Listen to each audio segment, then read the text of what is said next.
Hello everyone. Today I want to talk about a Git flag, a Git option that you might not have heard of, called -p or --patch. Um, and it essentially helps you write better commit messages by letting you commit certain pieces of a single file. So to kind of give you an example, I'm just in a random Python project which I've just made here. And if I do git diff main.py, you can see, in fact, actually, let's open up the file. You can see there's just some random functions in here, and I've changed the file in a couple of places. So, I've got this function called hello, and it's saying I've changed a variable here. And I've got a main function here, and I'm doing something completely different. I'm calling the get path function, which I've just made up here. So, typically, if you did get status, you'd see that you modify main.py, and you'd have to git add main.py. You'd add it, and what commit message would you write there? Would you say modified variable in hello and call the function in main? We try and keep commits atomic. We try and make sure that they have a single use and a single explanation of the change that we've made. So of course you also don't want to do git add main.py, just write change stuff. That's also not going to be very good. So when you're coding, the option is, oh, do you want to make sure that after every single small change you make in your code to commit it immediately? That can get kind of annoying, and it can break you. Like, if you're in the flow state while coding, it can sort of break your concentration and stuff like that.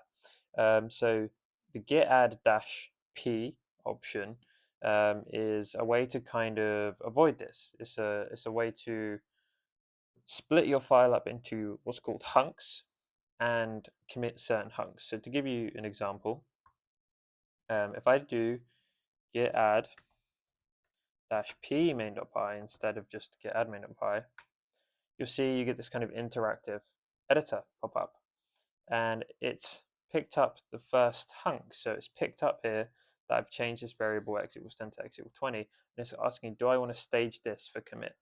So I can do, yes, no, and there's a bunch of other options here. The main ones, which are kind of important, are obviously y and n, are yes and no. So I could say no to this, and it's going to move on to the next part. It says, do I want to stage this part of the file? And I can say, yes, or something like that. A couple options here, which might be important for you, are A and D.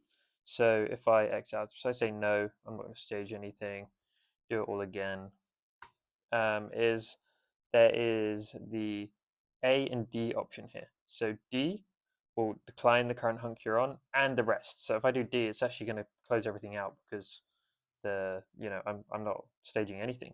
So you can see. And if I did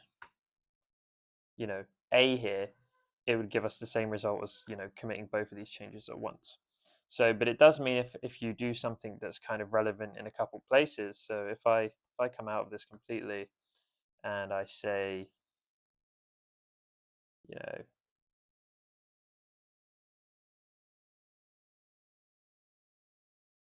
cool, hello here, and you want to commit these at the same time, you could do something like that if you feel they're relevant. So maybe not the best example. So, for example, here I can do git add p main.py. I can say, yes, I want to stage this change. No to the second one. Do git commit and write my message like updated x value to 20 in hello function. And now next time, you can just do normal git add p here because there's only one change left, without p, I mean. But if I do it with p, it's going to say, okay, this is the only change there. What do you want to do with this? I can stage it and then do a second commit of, something like call get path function in main. And now you have two nice commit messages instead of one vague one. And you also can make multiple changes to a single file without having to like commit along the way and break your flow, break your concentration. So yeah, I just wanted to show this git option to people in case you didn't know it, and maybe you'll find it helpful. So yeah, thank you for watching, and peace.